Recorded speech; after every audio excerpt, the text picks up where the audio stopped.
Bon, j'arrive sur POGL.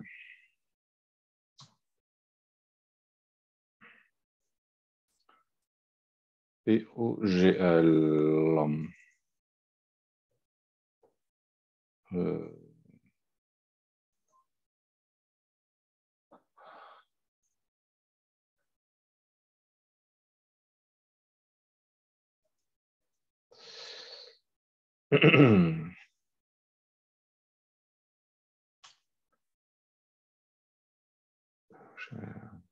mon examen.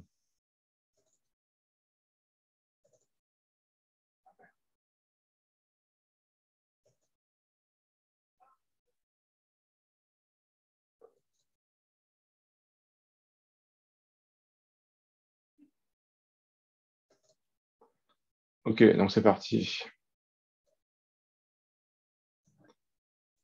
Pour un briefing sur l'examen de POGL. Bon, vous êtes tous là. Je vais me concentrer sur quelques étudiants parce que j'en ai besoin pour faire mon soutien. Donc, voilà l'énoncé.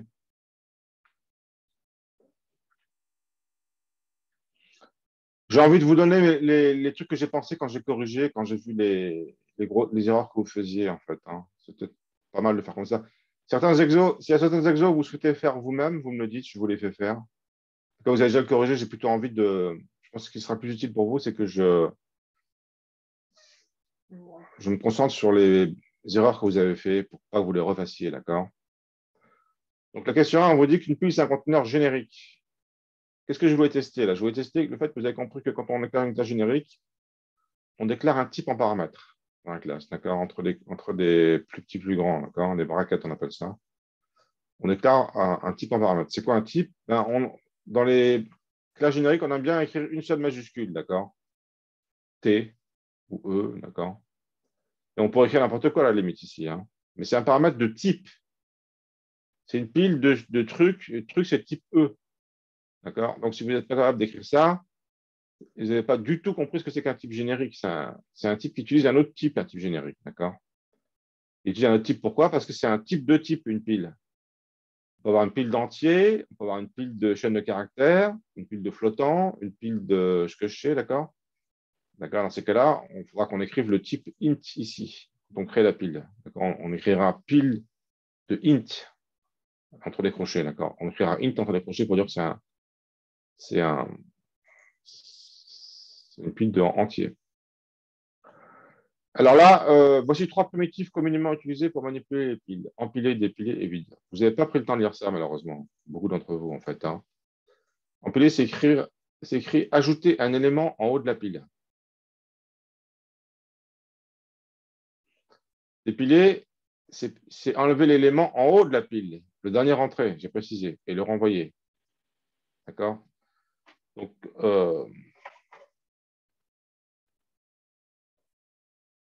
si j'ai une pile, on peut prendre ça comme une pile de cartes, d'accord? Si j'empile A, ben, j'ai A dans la pile. Après, si j'empile B, ben, j'ai AB.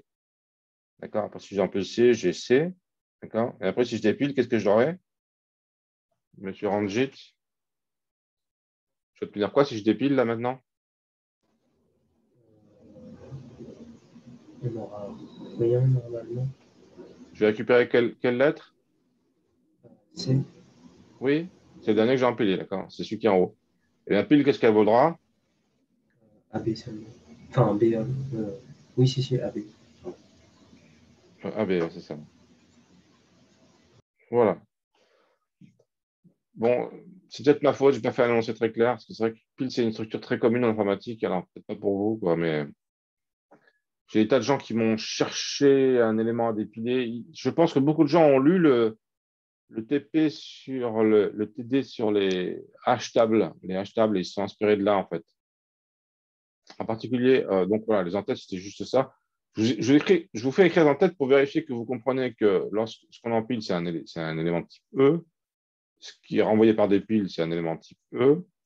Et puis pour évite, ça renvoie un booléen et on n'a pas besoin de E à la limite, d'accord? On n'a pas besoin de mentionner E pour savoir si la pile est vide ou pas, d'accord? Alors là, j'ai vraiment eu beaucoup d'étudiants qui ont vraiment recopié le TP aussi, dans cette histoire-là. Vous avez fait un TP on a fait un TP ensemble on s'est beaucoup concentré sur le fait que est-ce qu'on veut stocker ou pas l'élément nul. D'accord? Je suis même carrément allé voir dans la bibliothèque Java si on a le droit d'empiler dans stack. Là, il y a une donnée stack dans Java qui est pile. Stack, c'est pile en anglais. Je suis allé voir si on pouvait empiler nul. Je me suis dit, mais putain, ça se trouve, ils ont raison, les étudiants, on ne peut pas empiler nul. En fait, si, on peut empiler nul, il n'y a pas de problème, quoi. Le truc, c'est que dans les hash tables, c'est différent parce que les hash tables, en fait, on utilise l'élément lui-même pour chercher quelque chose. Alors, nul, ça fait bizarre, quoi. Je ne sais plus dans quel TP, je crois que c'est les hash tables. On s'est posé la question, c'était dans quel TP, ça. Je regarde rapidement. Euh,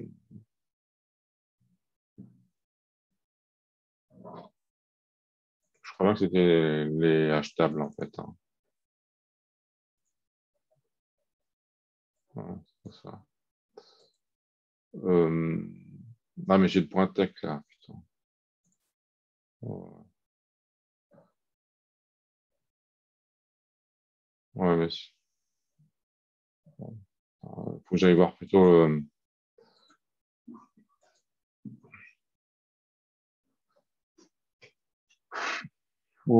Je pense que c'est les hashtags en fait.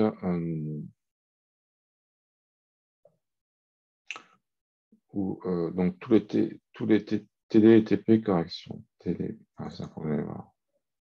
Là, j'ai un truc avec tous les TD et TP.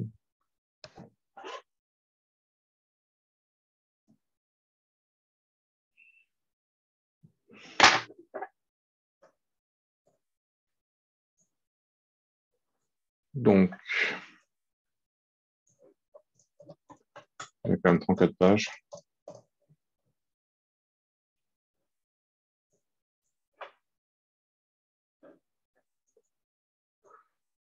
Donc, oh,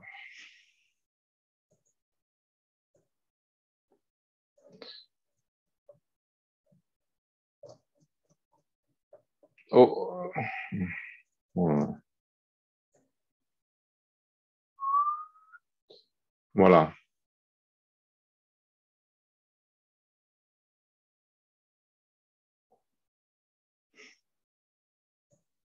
Voilà. Dans les préconditions et les post-conditions, en fait, on s'est concentré dans ce TP sur savoir si on pouvait empiler nul ou pas, en fait, hein. D'accord. Et c'est vrai que dans certains cas, on a envie d'éviter qu'on empile nul. D'accord. Dans ce cas-là, on a envie de l'éviter parce que on utilise des éléments qui déjà doivent vérifier qu'ils ont une fonction de hachage dessus, qu'ils ont un code, je ne sais pas, d'accord.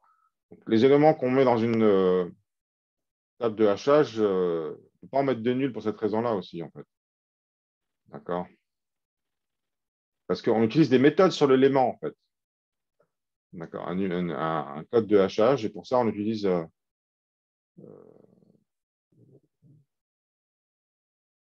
les éléments, ils ont un code de hachage, ça se voit ici, d'accord.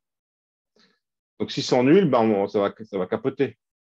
D'accord. Mais pour ça, on a besoin de vérifier qu'on n'empile pas nul. Mais là, pour une pile, on n'en a rien à péter d'empiler nul, hein. Si vous allez voir un texte de Java, vous verrez que on peut très bien empiler nul, c'est pas de problème, hein. Mais comme, je sais pas, comme vous pensez que mon énoncés sont calqués sur les TP, ils le sont, c'est vrai, mais pas pour celui-là, en tout cas. D'accord. Là, il n'était pas calqué sur un TP, sinon je l'aurais dit, hein. Donc, en fait, il n'y avait pas d'histoire de nul du tout, en fait. D'accord. Et vide, on peut le tester sur n'importe quelle pile, il n'y a pas de problème. Empiler, on peut le faire sur n'importe quelle pile. Il faut juste que l'élément soit du bon type. Mais ça, c'est pas vraiment une précondition, c'est le système de type qui le vérifie. Les préconditions et les post-conditions, c'est des trucs qui ne sont pas vérifiés par les types. Donc, ce truc qui n'est pas vérifié par les types, c'est que lorsqu'on les pile, il ne faut pas que la pile soit vide. D'accord. Il n'y a que des piles qui ont une précondition de vérifier que la pile n'est pas vide. Il y a quand même, je ne sais pas, Il y a quand même 10 étudiants qui m'ont dit ça. Mais les 10 étudiants qui m'ont dit ça, c'est qu'ils ont réfléchi, d'accord ils ont réfléchi, voilà, ils n'ont pas juste regardé le TP. Enfin, les préconditions, c'est il faut juste réfléchir qu'est-ce qui doit être vérifié, d'accord. On ne peut pas dépiler, c'est la PLV, c'est tout, c'est aussi con que ça, d'accord. Si vous lisez un tableau, bah, il faut que un système index, il faut que l'index soit dans l'état, dans les bornes, ça aussi c'est une précondition. D'accord. Qu'est-ce que doit vérifier les paramètres pour que la fonction puisse s'exécuter? C'est aussi con que ça, une précondition. On va chercher midi à 14 heures.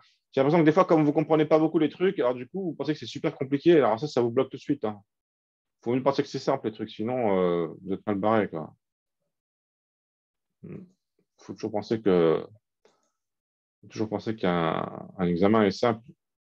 Et pourquoi est-ce qu'il est simple? Parce que moi aussi, j'ai envie que vous réussissiez. Et pourquoi j'ai envie que vous réussissiez? Parce que ça veut dire que je suis un bon prof. Si tout le monde se plante, je suis un prof qui est nul. Donc, j'ai envie que vous réussissiez, mais en même temps, j'ai envie de délivrer un diplôme qui signifie quelque chose. Donc, je ne peux pas poser des trucs trop simples non plus. D'accord. Mais c'est pas non plus très compliqué. Alors bon, avec le Covid, tout ça se complique. Bon. Alors, lambda expression. Donc, on considère la liste doublement enchaînée. Bon, c'est quand même quelque chose d'assez simple, d'accord. J'ai toujours, Moi, j'ai toujours ça. Donc ça, c'était un rapport avec le liste doublement enchaînée. Lambda expression. Alors, liste doublement enchaînée, je vous rappelle, il y a une encre, il y a un bloc spécial qui est l'encre, qui est un élément nul. Et tous les autres, ils ont un élément pas nul. D'accord. C'est un type générique, donc il dépend de quelque chose. Là, on utilise une double liste chaînée de entiers. D'accord. Ça, j'ai une parenthèse, ce genre de truc, je vous poserai ça à l'examen rattrapage parce que c'est vraiment le truc de base que en fait, beaucoup de gens n'ont pas bien compris encore. Si vous avez ces schémas ces diagrammes d'objets en tête, c'est ça qui vous permet de vous repérer quand vous programmez en Java, quoi. D'accord. Faut que vous les ayez présents dans votre modèle mental et il faut aussi que vous soyez en mesure de les écrire de façon relativement claire. Comme je fais là, c'est pas très compliqué non plus, hein. Chaque élément a un bloc précédent, un bloc suivant, donc ça fait des flèches qui pointent vers le précédent et le suivant. Et puis la liste chaînée, ça pointe vers l'encre, qui est un bloc spécial. Sinon tout le reste est parfaitement symétrique. D'accord. Donc,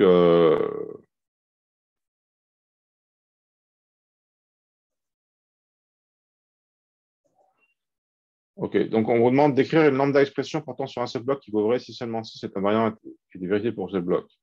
L'invariant, c'est que deux blocs consécutifs ne contiennent jamais le même élément. Cette condition n'est appliquée que si l'un des deux est l'encre. D'accord. Deux blocs consécutifs ne contiennent pas le même élément. Alors, il faut comprendre comment on écrit une lambda expression. C'est écrit de cette forme-là. C'est écrit le, la source, le domaine de définition, l'élément sur lequel on applique la fonction, flèche, et le nouvel élément. D'accord. Par exemple, une lambda expression qui incrémente un entier, ça s'écrirait x donne x plus 1. Ça incrémente l'entier, c'est facile à voir. Maintenant, cette expression-là,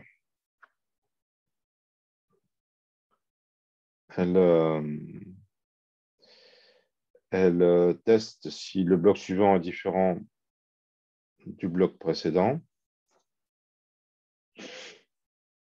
Mais cette condition, il faut l'appliquer seulement si les deux blocs ne sont ni l'un ni l'autre une encre. Donc, si l'un des deux est une encre, la condition va être vraie aussi. D'accord. Ça, il y a peut-être une personne ou deux qui me l'ont fait. J'ai surtout donné des points pour celle-là, d'accord. Celle-là, il y a beaucoup de gens qui me l'ont fait. Mais l'autre, c'était plus difficile.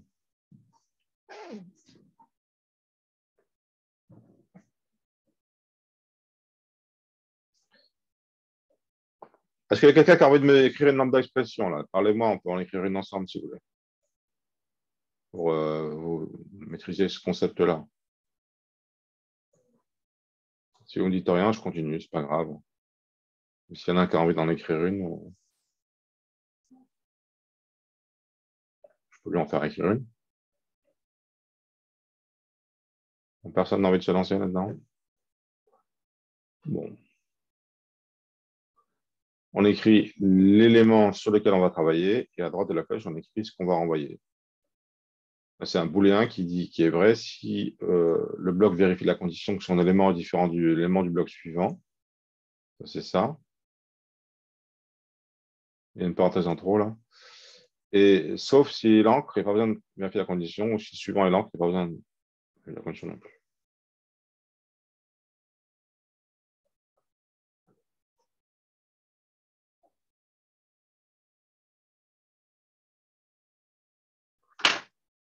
Ça va tout le monde?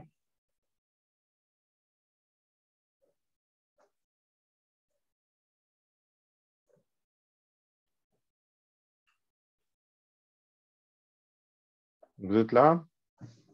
Il y a quelqu'un?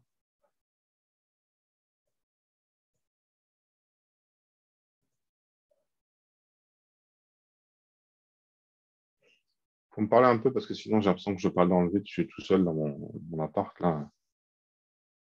Si personne ne me dit rien, j'ai l'impression qu'il n'y a plus personne.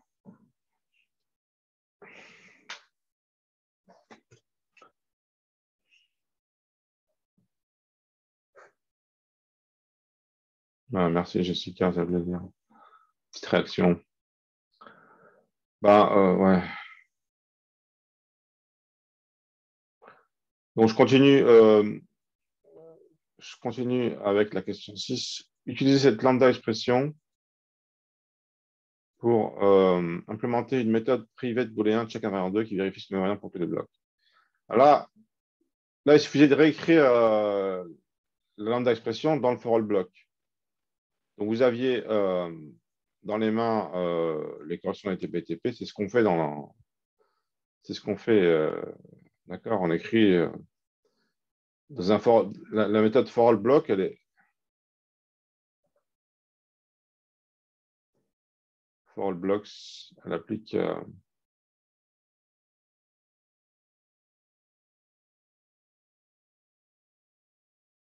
elle applique un prédicat à tous les éléments, d'accord, en faisant une itération.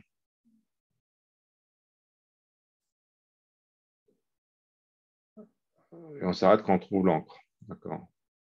On itère sur tous les blocs de la liste et on teste le prédicat passé, P, qui s'appelle P.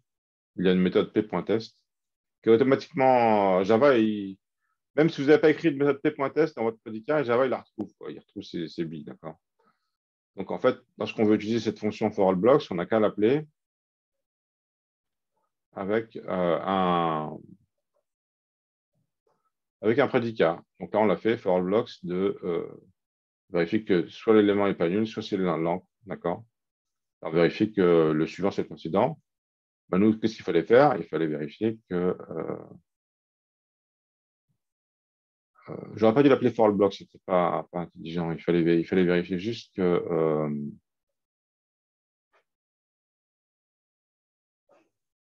ce prédicat, donc il fallait réécrire ce prédicat, for all blocks, de ce prédicat. Il y avait juste à réécrire le prédicat dans un appel de for all blocks.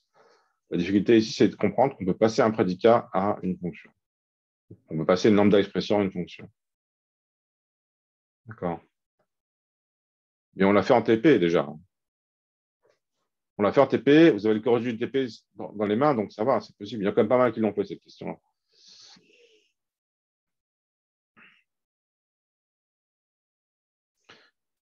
Donc après, on a déjà une pattern visiteur. Moi, je pense que je vous fais un corrigé commenté. Je pense que c'est ça qui est le mieux, en fait. D'accord, parce que je ne me sens pas de vous faire travailler. Je pense que ça va prendre trop de temps. Puis je pense que c'est mieux comme ça, en fait. J'ai le temps tranquillement à traverser tout le corrigé et vous le commenter. Et je pense que ça va bien comme ça. Donc, on considère la transformation géométrique utilisée dans le TP7 sur le dessin vectoriel. On y manipule sans arrêt des points en 2D avec des coordonnées. Pour cette raison, on décide de réécrire de façon plus concise et claire en utilisant une classe point utilisant deux attributs entiers x, y. Pour le 4 entier comme attribut, une ligne utilise maintenant deux points P1 et P2. Un cercle utilise un point centre et son rayon entier. Et ils ont les getters et les setters associés, c'est des points, d'accord? Donc, ça fait un code plus clair. Je ne vous ai pas donné le code, je pensais que je le décrivais de façon suffisamment claire, mais en gros, hein, dans le TP visiteur,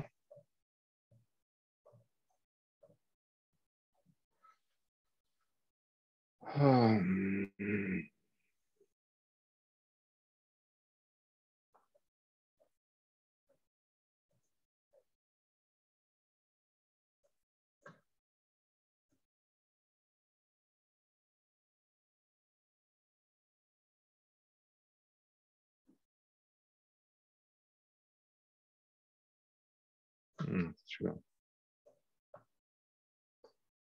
Oui, on a toujours, pour les lignes et pour les cercles, on a toujours des points finalement, on évite des points, d'accord? Donc,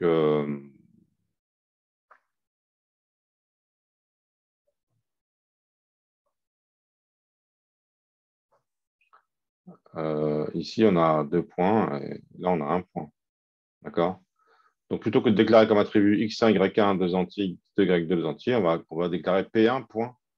Et dans le point, il y aura deux attributs entiers. Ce qui fait qu'au lieu d'avoir 4 attributs, si on n'aura plus que 2, là, au lieu d'avoir 2, on n'aura plus que 1. Vous comprenez ça?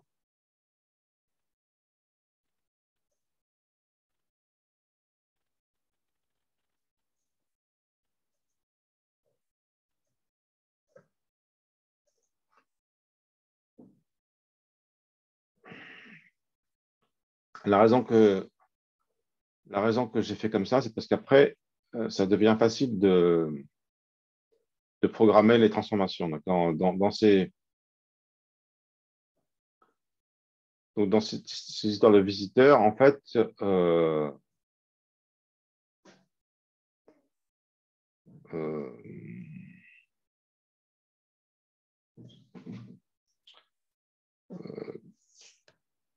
on calcule, lorsqu'on applique transformation, il faut calculer des nouveaux points. D'accord? Et nous, maintenant, ce qu'on va faire, c'est une rotation. Donc, on va être obligé de rotationner des lignes et des cercles. D'accord? Donc, si par exemple, je prends une rotation d'angle pi sur 2, d'accord? Si j'ai une ligne qui est comme ça va devenir une ligne qui est comme ça. D'accord? Ça va se déplacer dans le plan. Mais un cercle aussi, il va se déplacer. Si ma rotation elle est au centre, l'axe des X, si ça c'est l'axe des X, l'axe des Y, d'accord? Si mon cercle il est là, le centre de ma rotation il est là, le cercle il va se retrouver ici si ça rotationne euh, counterclockwise. D'accord? Le cercle aussi va bouger, c'est juste le point. Je fais juste de bouger, de rotationner le centre du cercle. C'est tout. Pour le cercle, et puis pour la droite, il faut juste en fait rotationner les deux points. Je prends deux points sur la droite, ils vont bouger avec la rotation, ça va suffire à. Donc en fait, alors, la rotation elle-même, elle est définie par un point, une fois de plus. D'accord? Et pour le construire, l'opérateur, il faut donner un point et puis il faut aussi donner un angle. OK? Et il y a plein de gens qui m'ont mis, il y a beaucoup de gens qui m'ont mis 2 points. Parce que ici, il y avait 2 points. Ouais, mais là, ici, il y avait 2 points parce qu'il y a un point, c'est le centre de la rotation, un point, c'est l'angle de la rotation, et le troisième point, c'est le point qui est rotationné. D'accord? C'est pour ça qu'il y a 3 points. Donc, ils ont vu 3 points ici, ils m'ont dit, bah, tiens, rotate, c'est un opérateur à 3 points. Ils ont vu 2 points là, ils ont dit, bah, tiens, il faut 2 points dans rotate. Bah non, c'est qu'ils n'ont pas bien compris les trucs, comment s'articuler les trucs, d'accord? Pourtant, là, je mets bien une rotation. Là, j'explique bien que cette rotation d'angle C, d'angle A, calcule l'image d'un point P. D'accord? Il y en a qui se sont rendus compte après qui sont corrigés. Donc, qu'est-ce que le but de cette question, c'était juste de continuer le TP, mais c'est relativement facile parce que vous avez déjà écrit dans le TP, vous avez déjà écrit rotate, non, translate et zoom, comme ça. D'accord? Et vous avez le code plus ou moins là-dedans. D'accord? Vous avez visit line, translate, zoom, je ne sais pas où est-ce qu'il est. Là, il est là. On multiplie pour zoom, d'accord? Puis pareil pour l'écran. D'accord? Donc, il suffit de faire le même truc, mais en rotationnant, en appliquant en rotation. D'accord? Donc, VisitLine, qu'est-ce qu'il fait? Ben, il modifie les deux points en appliquant la rotation à chacun des points. Il récupère le point, il applique la rotation et il remplace, il change le point. Pareil pour l'autre point. Pareil pour le centre. Pas grand-chose à écrire. Dans tout le Java que je vous fais écrire en examen, il n'y a pas beaucoup à écrire parce que sinon, ce serait l'enfer pour corriger. À chaque fois, je souhaite noter un truc précis, une compréhension précise. Là, pour vous, pour écrire ça, ça implique quoi? Ça implique que vous avez compris ce qu'on a fait dans le TP visiteur. Ça implique que vous avez compris ce que c'est qu'un visiteur. D'accord? Il suffit d'écrire en fonction de visite pour chacun des éléments graphiques qu'on a. Visite line, visite cercle. Mais, bon, mais ça implique aussi que vous comprenez qu'on a des points. Enfin, ça implique que vous sachiez programmer en Java. D'accord? Mais si vous avez fait le projet, vous savez faire ça, c'est un problème. Hein. Bon, est-ce qu'il y a des questions sur ce que j'ai dit jusqu'à maintenant?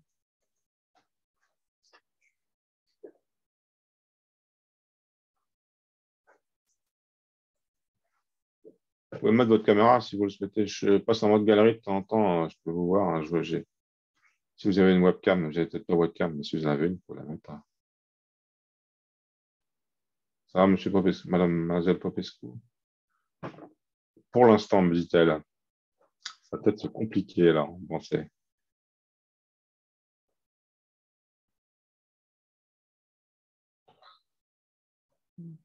Je pense que c'est... ouais.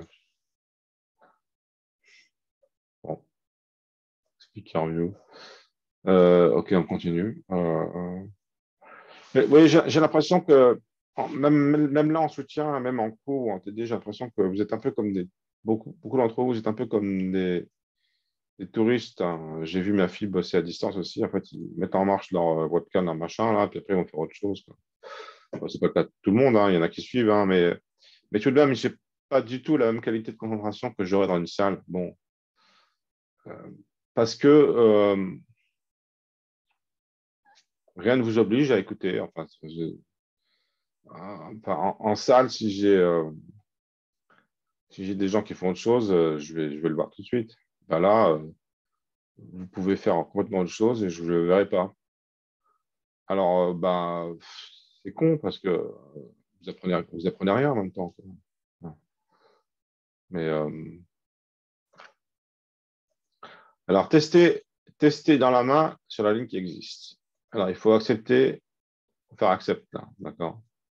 Oui, non, je ne suis pas dans l'examen. Alors, ensuite, je passe aux questions issues du télétrain. Alors, d'abord, ça, c'est plutôt une question qui teste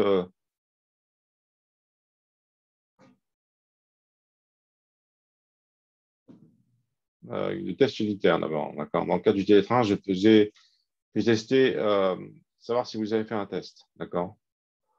Donc, je note avec des cartes de points. J'avais des cartes de points. En gros, je mets un quart de point pour chaque ligne. Il fallait mettre le arrobas test pour dire que c'est un test. D'accord. J'ai mis un quart de point pour les gens qui m'ont donné un nom de fonction avec le mot test dedans. Faut créer un wagon. Il y a beaucoup de gens, mais vraiment beaucoup de gens qui m'ont créé un truc qui n'est pas créable, en fait. Ils m'ont créé un truc, une classe abstraite. D'accord? Ils m'ont créé des trucs qui ne sont pas créés, d'accord, dans le, dans le télétrain, on a pas mal de classes abstraites, d'accord?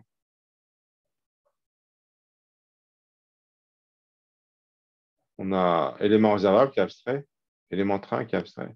On ne peut pas les créer, ceux-là. Donc ce qu'on peut créer, c'est un wagon. Donc, ouais, déjà, quand je vois que la personne me crée un truc qui n'existe pas possible, ça va. Après, il fallait quand même, on voulait tester place restante, donc on a envie quand même de réserver un peu les places pour partir d'un wagon que tout vide, quoi. Donc on a envie d'appeler réservé. Et puis après, on a envie d'appeler place restante et de tester qu'il n'y en a pas 100, mais il y en a un peu moins. D'accord. Liaison dynamique et transtypage.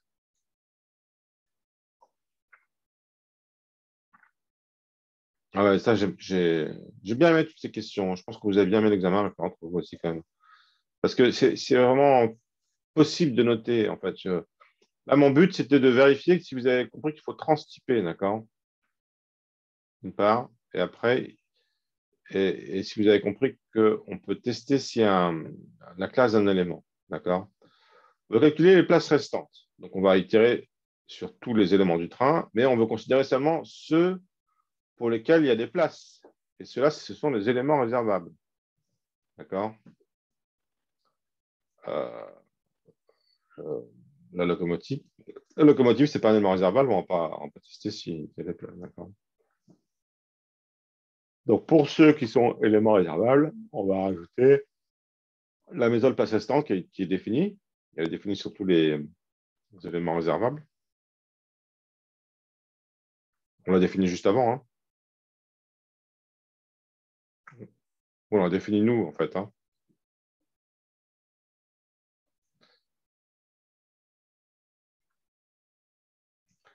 Donc, et alors, mais seulement elle est définie juste sur les éléments réservables. Donc, avant de l'appeler sur l'élément, il faut d'abord caster vers l'élément réservable. Sinon, ça va pas marcher. Il va dire ah non, mais élément, c'est un élément train et c'est pas défini dessus place restante. C'est défini sur élément réservable seulement. Donc voilà, un quart de point, un demi-point pour ça, je sais plus. Il y avait, là, j'ai testé que l'étudiant peut caster, changer de type, enfin un cast. Là, je teste que l'étudiant peut regarder si un élément est instant dans une autre classe. Est-ce que vous comprenez tous le casting? Là, cette méthode-là, je veux bien prendre le temps de. Parce que quand même, je trouve que c'est. Comment dire, elle permet de tester beaucoup de choses en même temps, de la liaison dynamique. Donc, si les étudiants n'ont pas compris, bah, qu'ils me le disent, je veux bien leur réexpliquer à eux personnellement. D'accord? Donc, dites-le moi, je réexplique si vous voulez, si vous le souhaitez. Hein. C'est un soutien qui est pour vous. Hein. Je veux bien une explication, me dit Anna Popescu. Est-ce que vous avez le micro, Anna? Oui. Ah, super. Oui, j'ai besoin d'un étudiant, d'un interlocuteur, parce que parler dans le vide, ça met devant mon écran, ça m'est difficile. Donc, on va calculer les places restantes. Donc, on va faire une somme, hein, ça vous comprenez. À la base, notre train, c'est une liste d'éléments de train. D'accord? Ça n'est pas dessus d'ailleurs.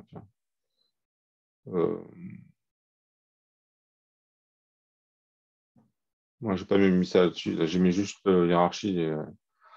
Un train, c'est une liste, un arrêt liste d'éléments train. D'accord? Donc, on peut parcourir. Il est envoyé par la méthode élément. D'accord?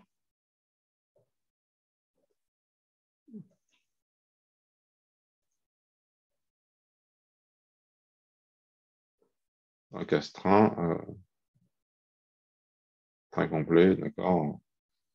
Une liste d'éléments, d'accord? Et la méthode élément renvoie non, c'est même carrément un attribut, d'accord? Ça renvoie, ça contient ces éléments, d'accord? C'est l'attribut élément d'un train. Donc, si on veut itérer sur les wagons, enfin les voitures, un train, ben, on va faire un truc comme ça. Ça s'appelle un for each. Vous me suivez là, mademoiselle Popescu? Oui, oui. C'est une méthode de la classe train, donc on peut accéder à l'élément qui a un attribut privé. Maintenant, les éléments de la classe train, les éléments ELT, la variable ELT, elle est de quel type?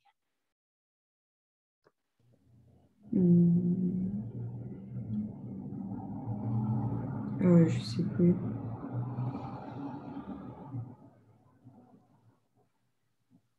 Elle est de quel type? Elle itère sur les éléments. Les éléments, c'est quoi? C'est le type de C'est élément. un array, c'est une liste Oui, élément, c'est un release de quoi? de éléments. Donc, quand on itère dessus, la variable qu'on récupère, c'est quoi? Des, bah, des éléments de la classe 30, de éléments 30. Élément train, c'est ça. Élément train. D'accord? Donc, la variable d'ailleurs, c'est marqué ici, hein. On doit le mettre, hein. La variable ELT, elle est de type élément train. D'accord? Est-ce que les éléments train sont tous réservables?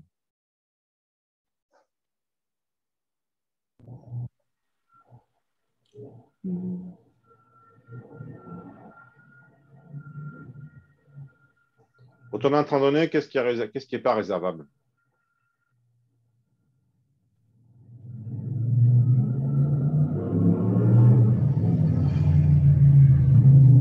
Est-ce qu'un wagon, c'est réservable? Oui. Est-ce qu'un autorail, c'est réservable? Oui. Est-ce qu'un wagon-bar, c'est réservable? Oui. Oui, en fait, il n'y a pas de place, mais on a mis comme réservable parce qu'on souhaite récupérer les trucs du wagon. Est-ce qu'une locomotive, c'est réservable? Non. Oui, donc il y a des éléments qui ne sont pas réservables, locomotive. C'est le seul, en fait, hein. Après, j'aurais pas de conteneur dans ce truc. Donc, il y a des éléments qui ne sont pas réservables. Donc, euh, nous, on va calculer le nombre de places qui restent. Donc, les éléments qui ne sont pas réservables, comme la locomotive, qu'est-ce qu'on a envie de faire avec eux? Qu'est-ce qu'on va faire d'entrée de jeu avec eux? S'ils ne sont pas réservables, Bah, on n'en a pas besoin. On ne peut pas l'impliquer dans le boucle. parlez plus fort et plus clairement, s'il vous plaît. Je disais que on n'en a pas besoin dans On n'en notre. a pas besoin, on va les zapper. Oui. On va les zapper, on va pas les considérer, d'accord? Donc, on fait un if et on considère juste les réservables, d'accord? Donc là, ELT instance of réservable, ça va considérer juste les éléments qui sont instances de éléments réservables, d'accord? Donc ceux qui sont en dessous, là, ceux-là. Ok. On va considérer juste ceux-là. Oh, tiens, d'accord? Je peux prendre ça, en fait, mais je me suis trompé. OK. Très bien. Et après, donc après, on sait qu'on a un élément réservable. Mais ce n'est pas pour autant que le type de l'élément a changé. L'élément, c'est toujours élément train. Donc, on va appeler la méthode place restante. La place restante, elle est définie où, place restante? C'est une méthode qui est définie où?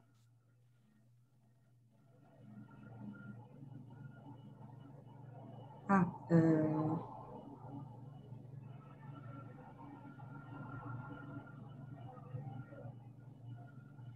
dans éléments réservables, du coup. Voilà, c'est une classe abstraite, un élément réservable. Ok. Et c'est logique parce que c'est là qu'il reste des places. Il faut se réserver pour qu'il y ait des places qui restent, d'accord? Donc, place restante est définie dans élément réservable et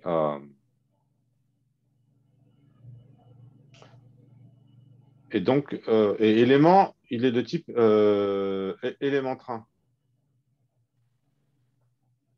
Donc, on ne pourra pas appeler place restante directement sur élément parce qu'élément, il n'a pas accès à la méthode place restante. Place restante, c'est défini plus bas. Hein, c'est défini là. Là, c'est défini. Et nous, on est là. Élément train, c'est là. Place restante, c'est défini là. Et je pourrais même l'ajouter en diagramme, que ce soit plus clair. Place restante est définie ici. Alors, attendez, je vais effacer ça si j'y arrive. Plaf. Place restante, il est défini là. Et on veut l'appeler, on l'a programmé, on veut l'appeler, d'accord? Et là, on ne peut pas l'appeler sur élément directement parce qu'on sait, même si effectivement, élément, il n'y a que les éléments qui sont réservables qui sont là-dedans, qui sont quand même, leur type, c'est quand même élément train. Donc, si on appelle directement élément.place restante, le compléteur Java, il va gueuler, il va dire, mais monsieur ou madame, vous appelez place restante sur une variable de type élément train sur lequel ce n'est pas défini. C'est défini sur élément réservable. Donc, c'est défini sur wagon, autorail, wagon-bar, parce qu'ils héritent d'éléments réservables. Donc, ce qui est défini là sera le défini aussi ici. Donc, comment est-ce qu'on fait? Ben, on fait un cast. On dit, mais moi, je sais que élément, c'est un élément réservable, donc je vais le caster. On fait un upcast, la case vers le haut. On dit élément, de toute façon, on a filtré, on est rentré là-dedans. Si on est rentré là-dedans, c'est que l'élément est réservable. Donc, maintenant, on peut caster élément vers élément réservable, et comme ça, son type devient élément réservable. Et donc, on peut appeler place restante.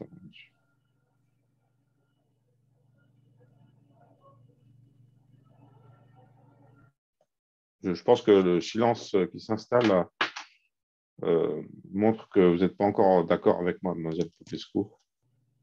Si, j'ai dit que j'étais d'accord. Enfin, d'accord, c'est une façon de parler. Ouais, vous êtes d'accord? Enfin, vous êtes d'accord. C'est une façon de parler, je ne sais pas comment dire.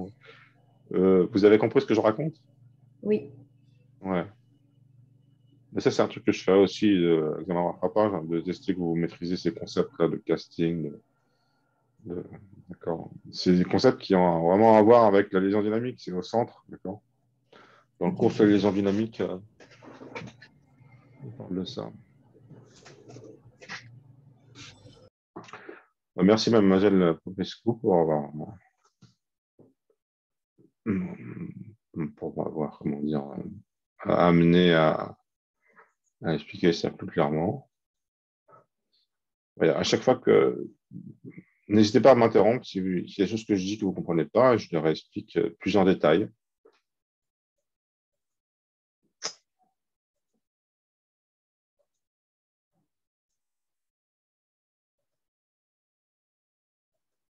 Oh merde, ce truc.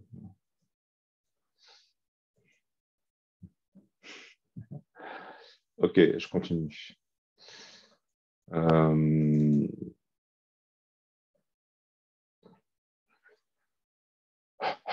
Alors, le diagramme de classe hiérarchique, il fallait compléter, il fallait mettre porte-conteneur dans le diagramme de classe. Là, il y a beaucoup de gens ont capoté, ils ont.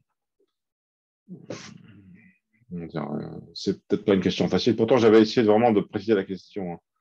On veut ajouter un nouveau type d'élément dans notre train, le porte-conteneur, un conteneur est une grosse boîte en fer, qu'on pose ou bien sur un camion, ou bien sur un train, ou bien sur un bateau. C'est l'unité de base dans la logistique, dans le transport. On demande à ce que ce soit introduit aussi une nouvelle classe élément transportant, donnant la possibilité de transporter ou bien des personnes, ou bien une charge.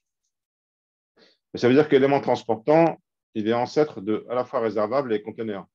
D'accord? Il faut tester ça, d'accord? Un élément transportant, il doit être à la fois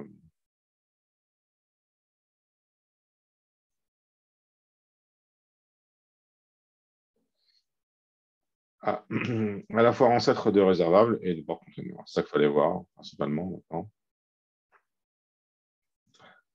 Après, parce que j'ai écrit, pour que ce soit clair, j'ai écrit cette phrase qui précise bien qu'élément transportant, ça peut ou bien transporter des personnes ou bien une charge. J'espère que vous comprendrez que ça se traduit par ça dans le schéma. D'accord. Du coup, capacité, c'est le poids pour la charge. Bon, j'ai écrit charge en fait. Voilà. On regarde la figure. La méthode de calcul le poids déjà défini calcule le poids total du train doit toujours fonctionner. Il faut donc pour la classe porte-conteneur, il faut définir c'est quoi la charge et méthode qui charge et méthode qui calcule le poids. D'accord.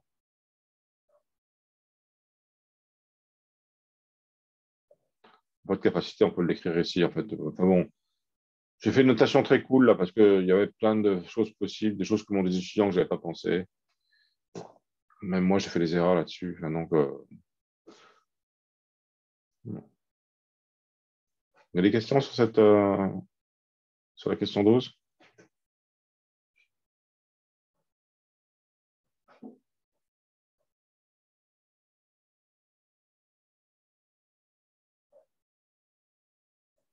Ok.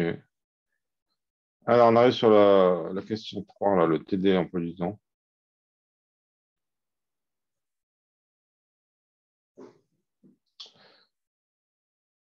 On souhaite distinguer un cas particulier de créneau horaire pour inventer des créneaux de cours. On utilise une classe créneau cours héritant de créneau, utilisant l'attribut priorité qui permet de comparer deux créneaux de cours.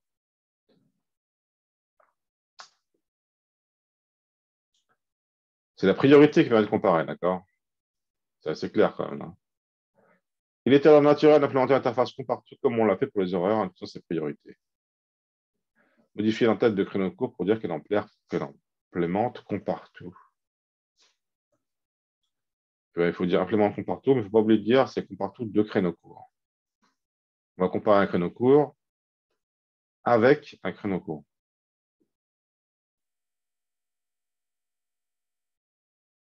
Implémenter l'interface, il faut implémenter la méthode compare-tout. Il faut implémenter les méthodes qui sont dans l'interface, et c'est celle-là. C'est la méthode compare-tout. L'interface compare-tout dit qu'il faut implémenter la méthode compare-tout. Et si on a un compare-tout de créneau court, il faut prendre un compare-tout d'un créneau court. Et il faut juste envoyer la différence de sa priorité avec la priorité du créneau court qu'on considère. Bon, beaucoup de gens ont fait ça bien parce que, quand même, là, c'était un peu un cadeau puisque dans votre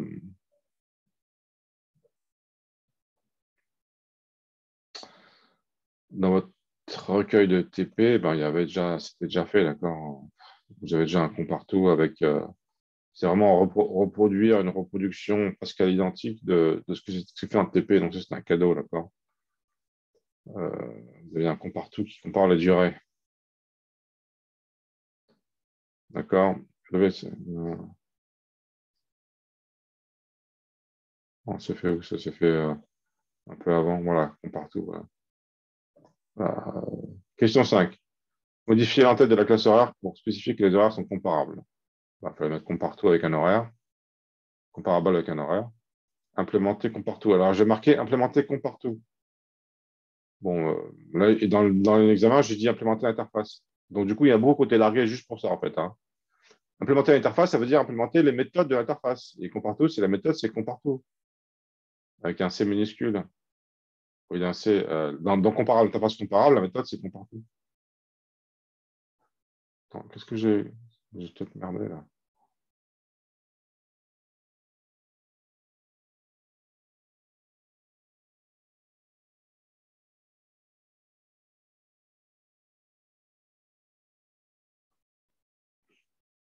Ah non, c'est comparable que j'aurais dû écrire. Putain. Excusez-moi, je me suis trompé ici. Il faut écrire comparable, en fait. Beaucoup d'erreurs comme ça.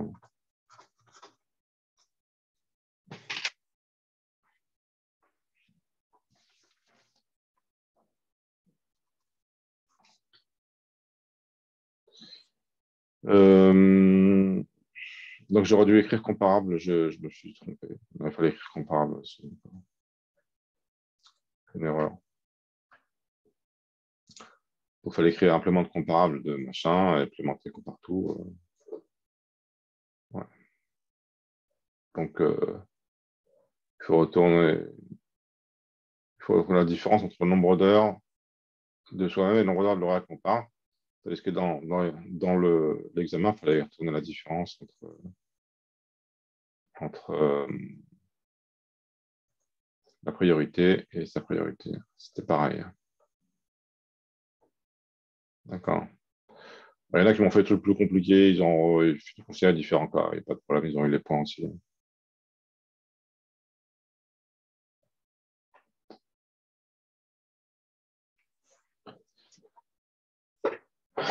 Alors ça, c'est pour tester que vous avez compris ce que ça veut dire d'implémenter une interface. Il faut implémenter les méthodes d'interface. Alors après, on vous demande de déclarer une exception avec un attribut dedans. D'accord. Alors, pour les créneaux courts, on demande à définir des exceptions.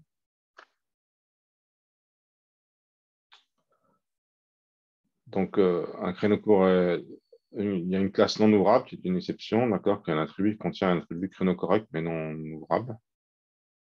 Donc, il y a l'horaire de début, c'est avant 8 heures, ou c'est sur le week-end. Donc, alors, il fallait dire que ça extend créneau invalide, parce que c'est une façon de faire un créneau invalide. Ça, il n'y a pas beaucoup de gens qui m'ont pensé. Enfin, j'arrive pas à... Pas beaucoup de gens qui m'ont pensé à faire ça. Putain, ah, merde. J'arrive pas à sélectionner ça. Et il fallait déclarer un attribut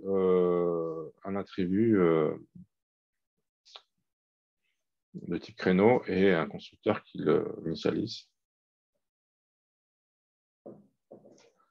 Après, la question d'après, c'est utiliser cette exception pour la lever. D'accord. Donc, pour simplifier les choses, je vais commencer par vous faire programmer une fonction vérif ouvrable.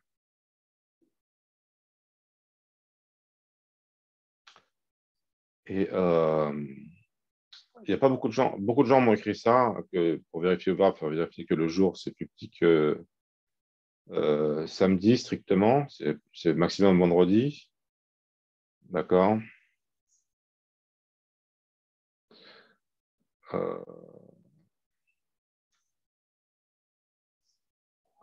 Et il faut vérifier aussi que ça commence, ça finit le même jour, parce que ça peut aller pendant la nuit, d'accord. Il n'y a pas beaucoup de gens qui vont penser à écrire, enfin, pas beaucoup de gens, beaucoup moins qui ont pensé à m'écrire ça. D'accord. Il faut vérifier que dans le créneau, le jour où ça commence, c'est égal au jour où ça termine. Après, il faut vérifier que l'heure du début elle est plus grande strictement que 7 heures, puis que l'heure de fin est plus strictement que 19 heures. 4 trucs à tester. Beaucoup de gens m'ont testé beaucoup plus de trucs, mais ça allait. Parce que si on n'écrit pas ça, on peut arriver à. Si on n'écrit pas ce truc-là qui est assez simple, on peut quand même arriver à écrire quelque chose qui tient la route, quoi. Mais c'est moins évident. C'est bien plus facile de se tromper. Il y a des gens qui m'ont écrit des trucs vraiment 20 lignes pour ce truc-là, d'accord?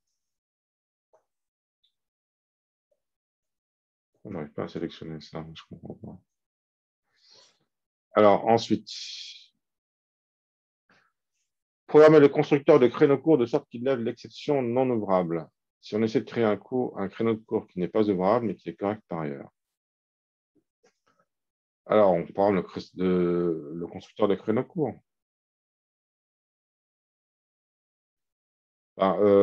Créneau court, ça hérite de créneau, d'accord? Donc, on peut commencer par appeler le constructeur de la classe ancêtre, créneau. Pour dire, je crée un créneau, déjà pour commencer, je mets l'horaire de départ et l'horaire de fin.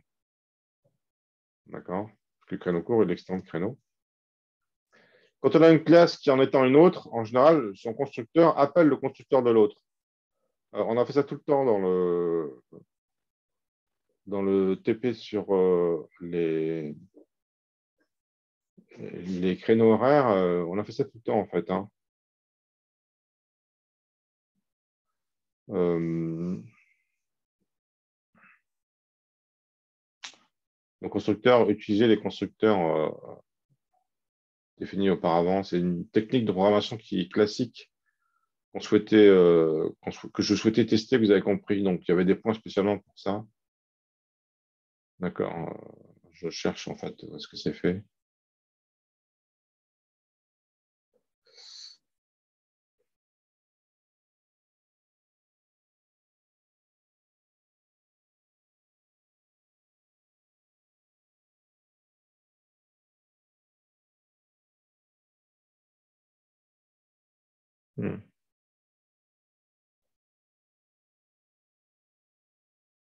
Je ne le trouve pas là. Bon, c'est peut-être pas ce TP là, mais souvent dans les TP, j'ai souhaité illustrer ce principe que lorsqu'une classe, la classe créneau court, hérite d'une autre, la classe créneau, alors le constructeur de créneau court va utiliser le constructeur de créneau. On n'est pas obligé, hein, on peut aussi écrire explicitement l'horaire de début, c'est HD, l'horaire de fin, c'est HF. Ça fait élégant, d'accord? Et fatalement, comme créneau court hérite de créneau, son constructeur va utiliser les mêmes trucs, un horaire de début, un horaire de fin. Et donc, autant le réutiliser, ça fait classe, ça fait court, ça fait élégant. Il y a aussi quand même la priorité à mettre à P, d'accord? Et puis, il faut tester si la fonction qu'on a mis en place est correcte, sinon, il faut lancer l'expression de nouveau. Il faut écrire throw, il faut créer l'exception, new, nommer l'exception non ouvrable. Il faut passer à un horaire. L'horaire, c'est nous-mêmes, this, d'accord? Le créneau qui est passé, c'est nous-mêmes, d'accord? L'exception de classe non ouvrable aura un attribut contenant un attribut créneau correct, mais non ouvrable.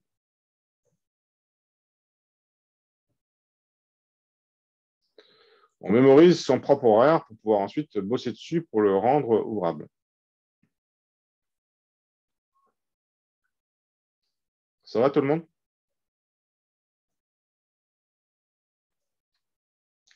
Est-ce qu'il y en a qui ne comprennent pas super, là, qui souhaitent que je réexplique l'appel à super?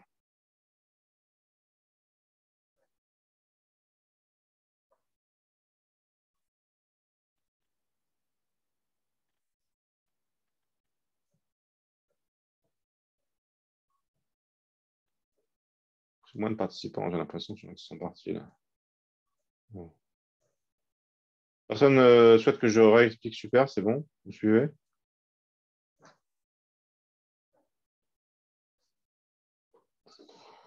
Bon.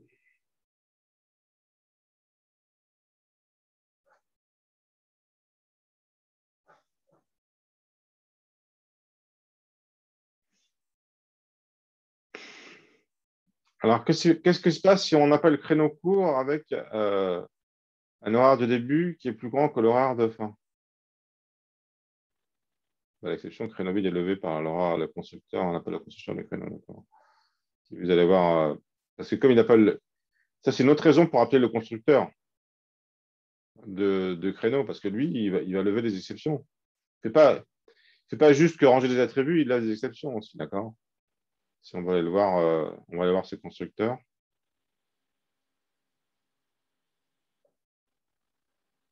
Voilà, le créneau, donc, il prend un horaire de début, un horaire de fin, et puis il lève l'exception chrono vide, d'accord?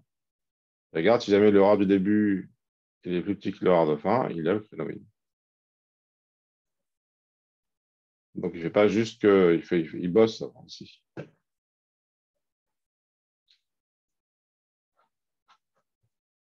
OK.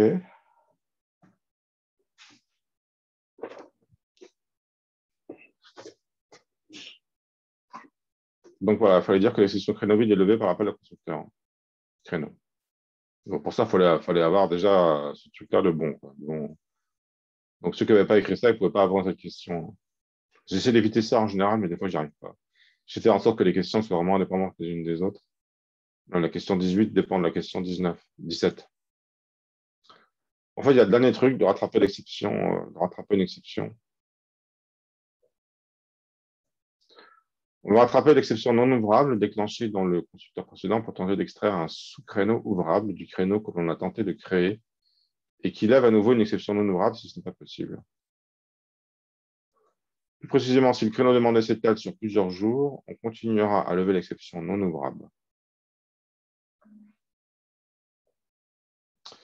Une tentative de création d'un créneau de cours de 0,7h à 10h ne produira qu'un créneau de 0,8h à 10h. Donc, on va augmenter, on va prendre le max, non, le max de 7 et de 8.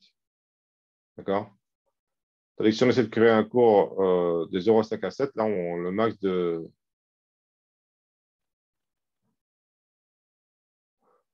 Ça va pas marcher, quoi. Parce que ça va lever l'exception, on va obtenir 8 et 7. On va calculer 8 pour l'heure de début.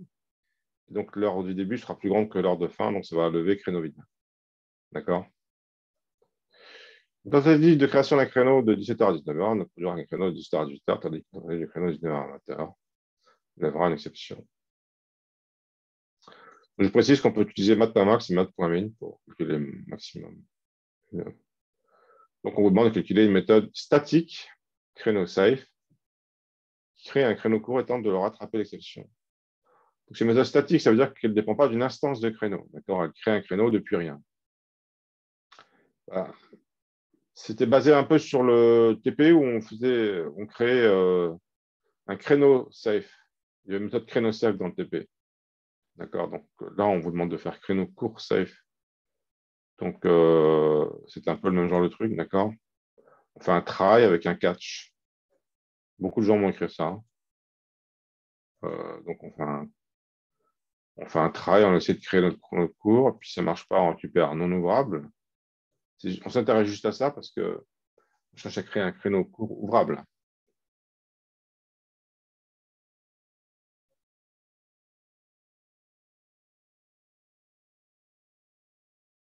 Oh, j'ai oublié de mettre que ça renvoie un créneau ouvrable. Ça renvoie un créneau ouvrable, ça. J'ai oublié de mettre ici. Ça doit renvoyer un créneau ouvrable, ce truc.